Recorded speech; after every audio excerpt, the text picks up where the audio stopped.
Only believe,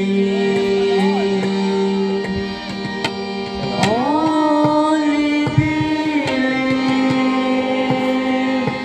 all things are possible. Only believe,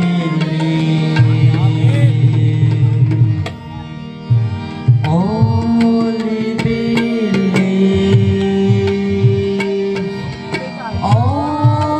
believe, all things are possible. Only believe.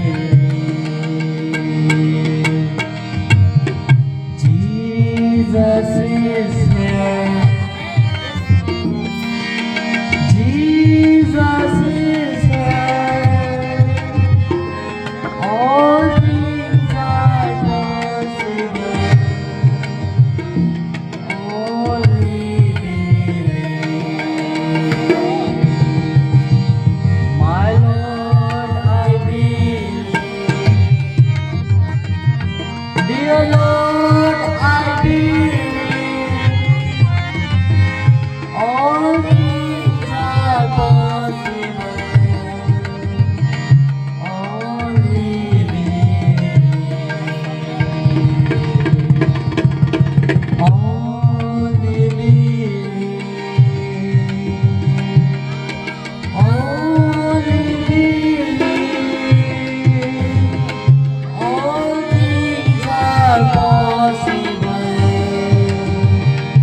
Only believe.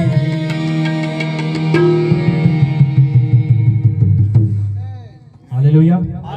आए मैं आपकी जोरदार तालियों में खुदा के खादम पास्टर वोल्टर मसीह को दावत दूंगा कि वो कलामे खुदा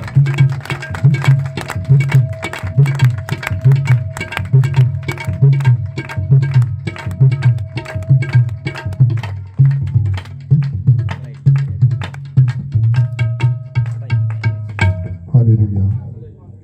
खुदा यीशु मसीह के नाम से मैं अपने हम खिदमत भाइयों को, बुजुर्गों को, बुजुर्ग माओं को, बेटों और बेटियों को आज रात का सलाम अर्ज करता हूँ। मेरी फैमिली की तरफ से भी और आ सकता हूँ उनकी मैसेज की कलीसिया की तरफ से भी आप सबको सलाम कबूल हो। मैं पास्टर अकरम रोशन साहब का बड़ा शुक्रगुजार हूँ जिन्होंने आज हमें दावत दी कि वर्शिप भी करें, खेत को भी तैयार करें और बीज भी बोएं। हालेलुया। खूब वर्शिप हुई है और अब खूब अच्छे तरीके से बीज भी बोया जाए। सब कलाम सुनना चाहते हैं? सब बोलेंगे हालेलुया, हालेलुया, हालेलुया। खुदा के कलाम में से कज़ात चौथा बाब और उसकी हम पहली आयत से चंद आयत तक खुदा के कलाम की तिलावत को सुनेंगे। कज़ात चौथा बाब और उसकी पहली आयत से 9वीं आयत तक खुदा के कलाम की तिलावत को सुनेंगे। लिखा है, और अहूद की वफात के बाद बनी इसराइल ने फिर खुदावन के हजूर बदी की, सो खुदावन ने उनको कनान के बादशाह याबीन के हाथ जो हसूर में सल्तनत करता था बेचा, और उसके लश्कर के सरदार का नाम सिसरा था। वो दीगर अकवाम के शहर हरूसत में रहता था। तब बनी इसराइल ने खुदावन से फरियाद की, क्योंकि उसके पास लोहे के 900 रथ थे और उसने 20 बरस तक बनी इसराइल को शिद्दत से सताया। उस वक्त लफीदूत की बीवी दबूरा नबिया बनी इसराइल का इंसाफ किया करती थी, और वो इफ्राइम के कोहस्तानी मुल्क में रामा और बैतेल के दरमियान दबूरा के खजूर के दरख्त के नीचे रहती थी और बनी इसराइल उसके पास इंसाफ के लिए आते थे।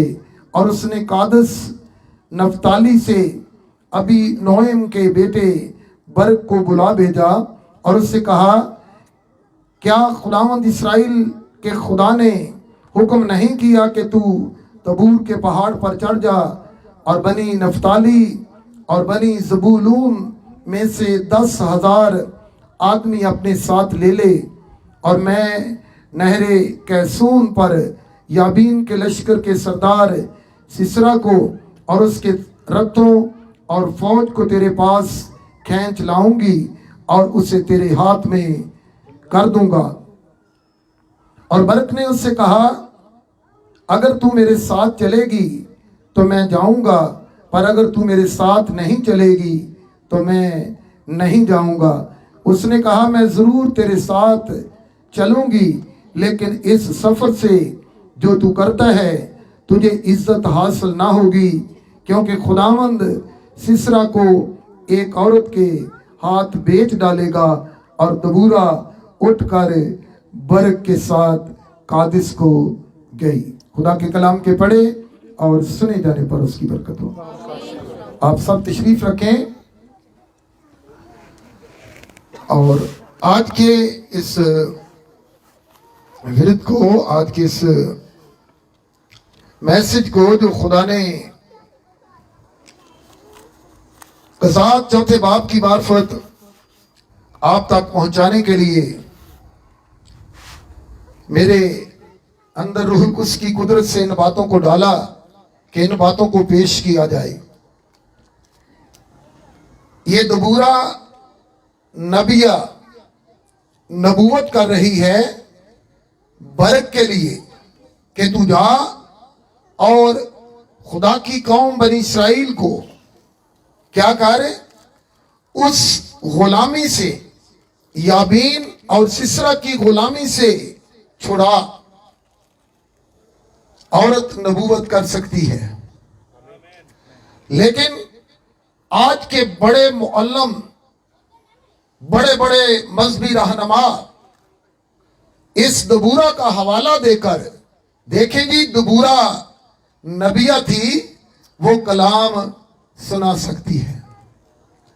अब ये बातें दुनिया के मुअल्लिमों के पास नहीं है, दुनिया के उस्तादों के पास नहीं है, क्योंकि वो दुनवी इल्म से खुदा के कलाम को सीखते हैं और हम खुदा के रूहुल कुद्स की कुदरत से, नबी के वसीला से खुदा के कलाम को सीखते हैं। तो खुदा ने इस वक्त के पैगंबर ब्रदर विलियम मैरियन ब्रैनम की मार्फत इस बात को आश्कारा किया कि इस बात पर गौर करें कि कज़ात की किताब में 12 काजी हुए। कितने काजी? 12 काजी हुए हैं और ये चौथे नंबर पर है, चौथे बाब में चौथे नंबर पर है। और ये दबूरा चौथी मोहर को और चौथे मसा को, जो उकाब का मसा है, पेश करती है।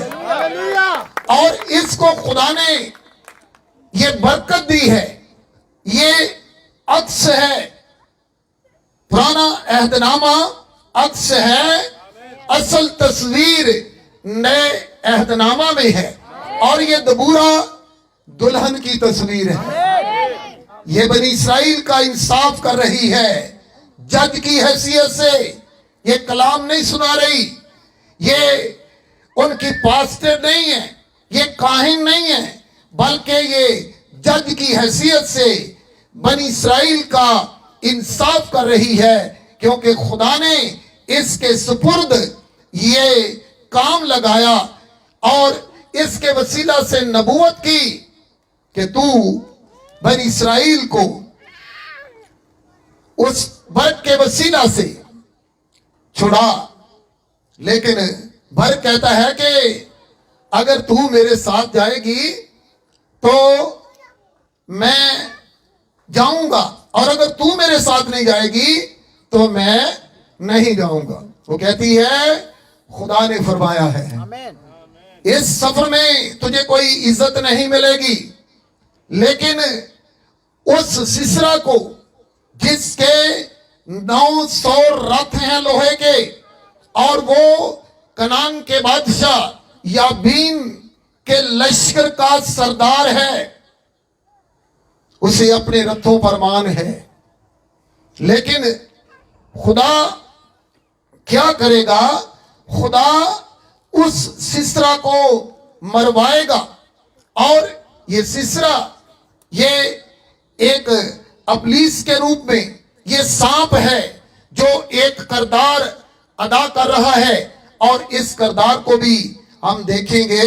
लेकिन पहले इस बात को कि ये दबूरा जो बनी इसराइल का इंसाफ करती है और बनी इसराइल उसके पास इंसाफ के लिए आते हैं, तो ये अक्स है।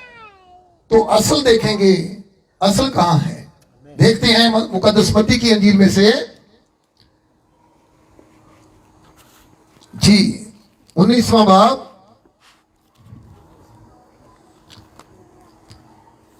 मुकद्दस मत्ती की अंजील उसका 19वां बाब और उसकी 27वीं और 28वीं आयत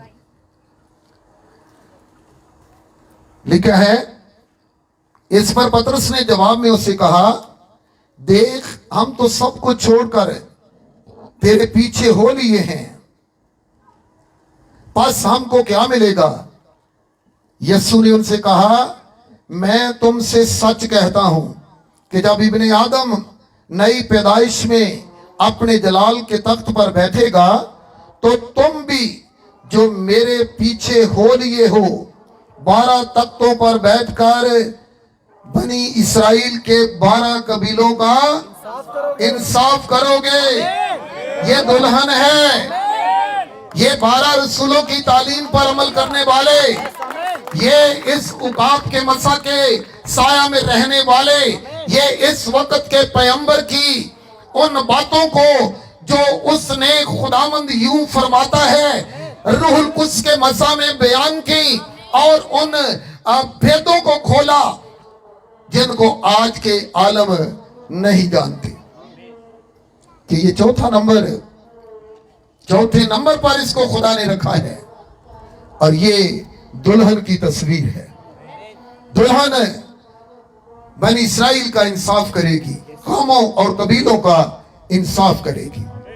तो ये आज हमारे लिए बरकत की बात है कि जब इस मकाम को, इस फजीलत को हम रूहुल कुद्स की तहरीक में देखते हैं कि हम अभी गौर करें, मैं आप सब बनी इसराइल का, खुदा की प्यारी उम्मत का, जिसको उसने अपनी आंख की पुतली कहा, अंबिया उनमें से आए, बादशाह उनमें से आए, उनका इंसाफ करेंगे।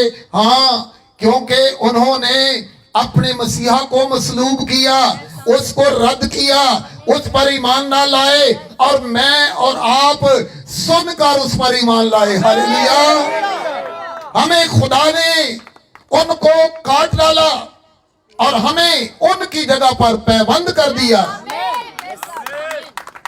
और हमें ये मकाम बख्शा कि हम बनी इसराइल का इंसाफ करेंगे।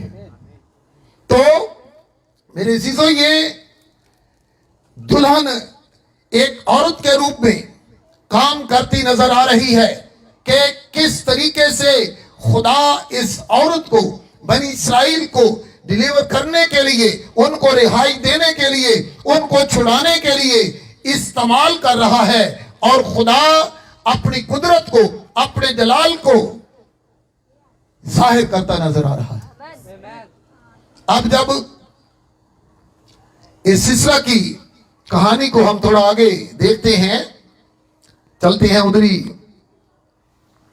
कज़ात चौथे बाब में।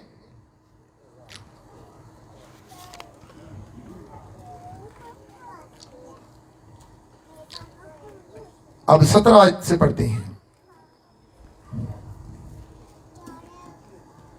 पर सिसरा हिबरकीनी की बीवी याइल के डेरे को पैदल भाग गया, इसलिए कि हजूर के बादशाह याबीन और हिबरकीनी के घराने में सुलह थी।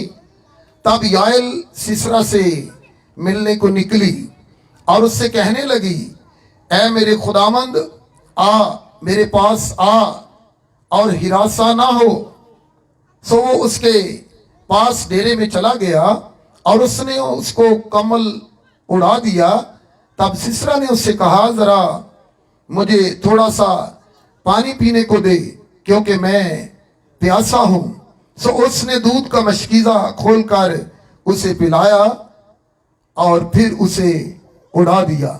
तब उसने उससे कहा कि तू डेरे के दरवाजा पर खड़ी रहना, और अगर कोई शख्स आकर तुझसे पूछे कि यहाँ कोई मर्द है तो तू कह देना कि नहीं।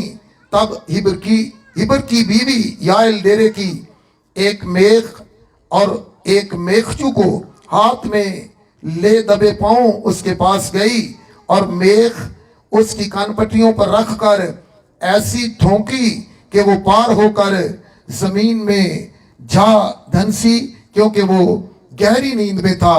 बस वो बेहोश होकर मर गया। और जब बरक सिसरा को रगेदता आया तो याइल उससे मिलने को निकली और उससे कहा, आजा और मैं तुझे वही शख्स जिसे तू ढूंढता है दिखाऊंगी। बस उसने उसके पास आकर देखा कि सिसरा मरा पड़ा है और मेख उसकी कानपट्टियों में है।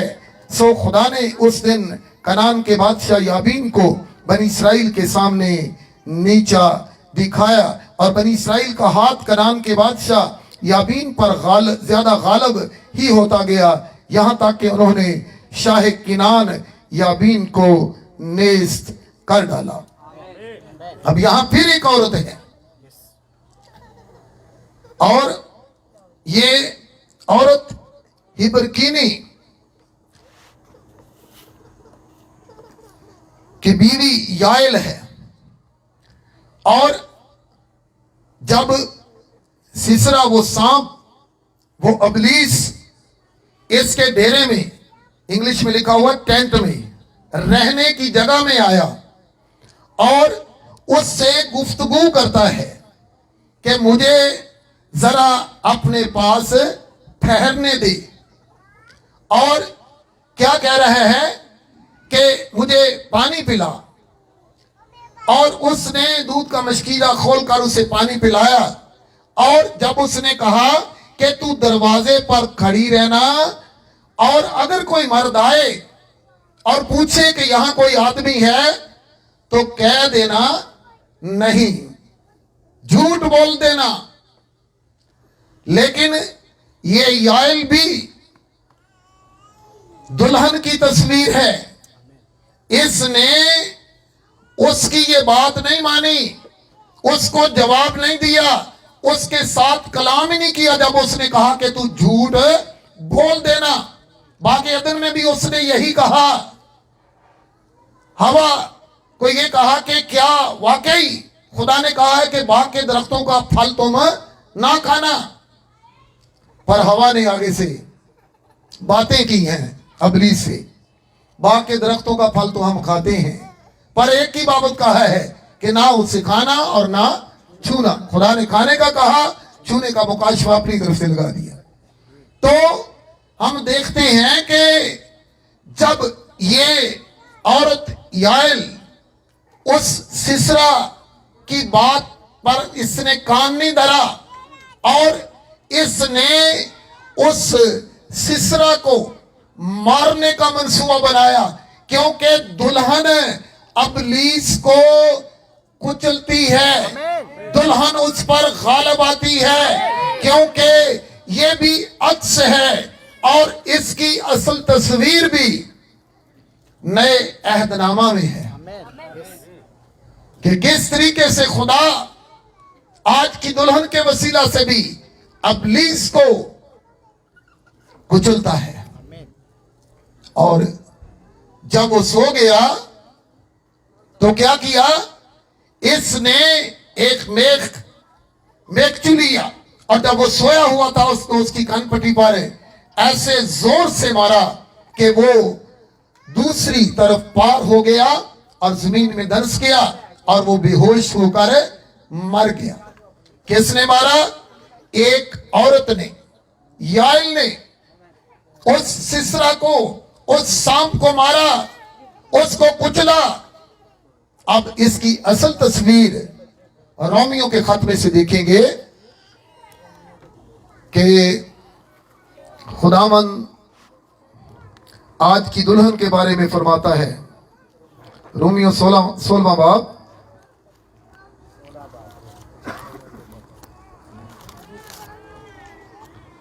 और हम उसकी पढ़ेंगे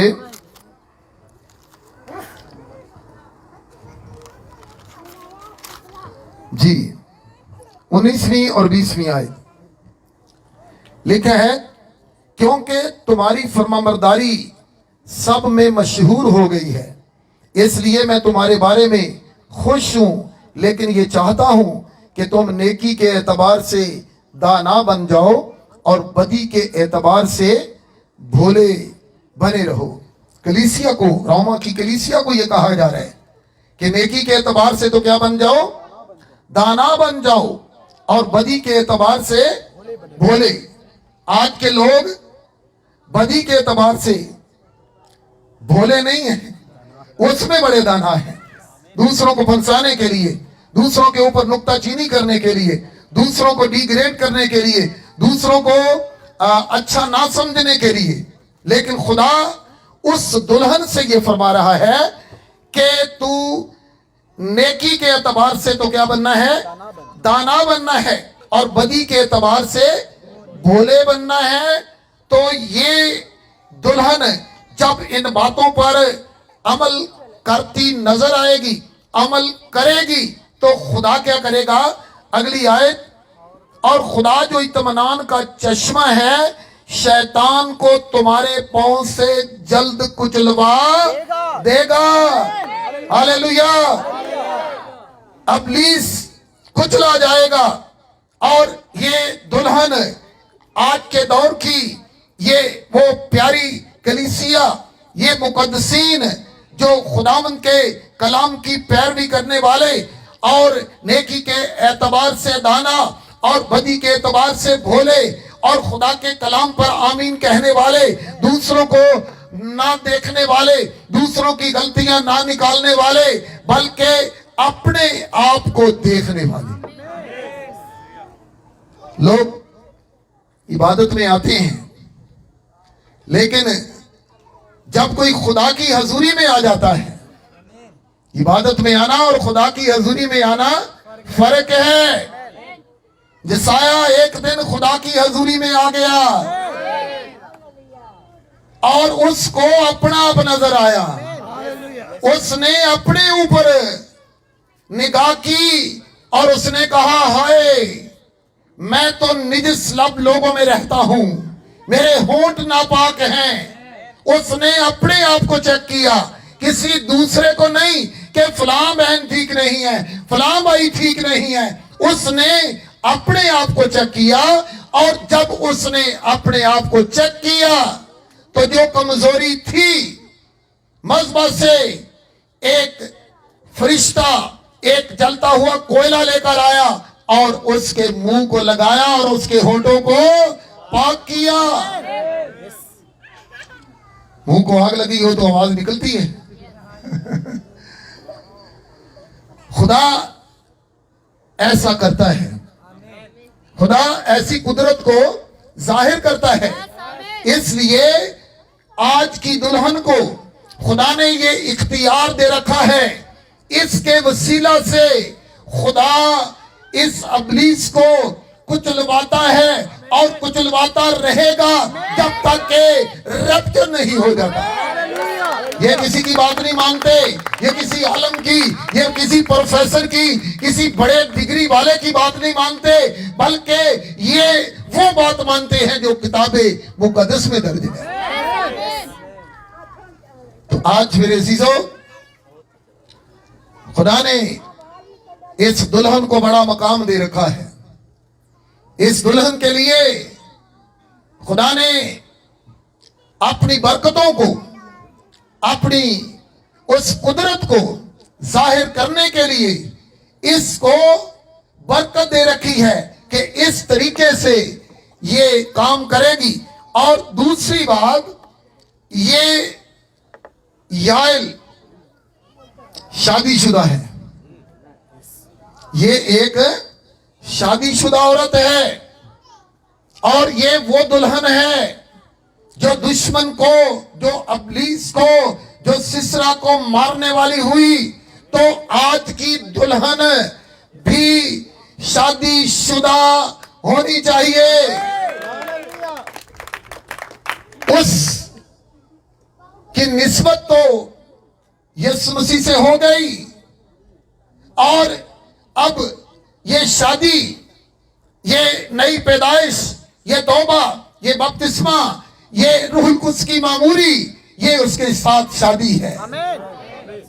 और जो लोग इस बंधन में बंधे हुए हैं, इस इलाही इंतजाम में हैं जो खुदा ने हमारे लिए बख्शा है, तो इस याइल की तस्वीर आज की इस जमाने की, आखिरी जमाने की दुल्हन है, जिसकी शादी खुदावंद यीशु मसीह से है। और खुदावंद यीशु मसीह आज अपने लोगों के वसीला से काम करता है। तो मेरे अजीजों, जब हम देखते हैं कि आज ये अबलीस, आज ये सिसरा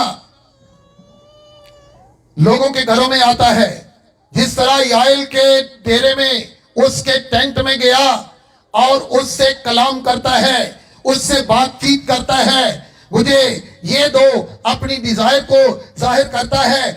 आज ये सिसरा, ये अबलीस इस जमाने की दुल्हन के घरों में भी आता है, मुख्तलिफ रूप धार कर, मुख्तलिफ तरीके, मुख्तलिफ अकायद की सूरत में ऐसे लोगों के अंदर होकर आता है और इस दुल्हन से बातें करता है।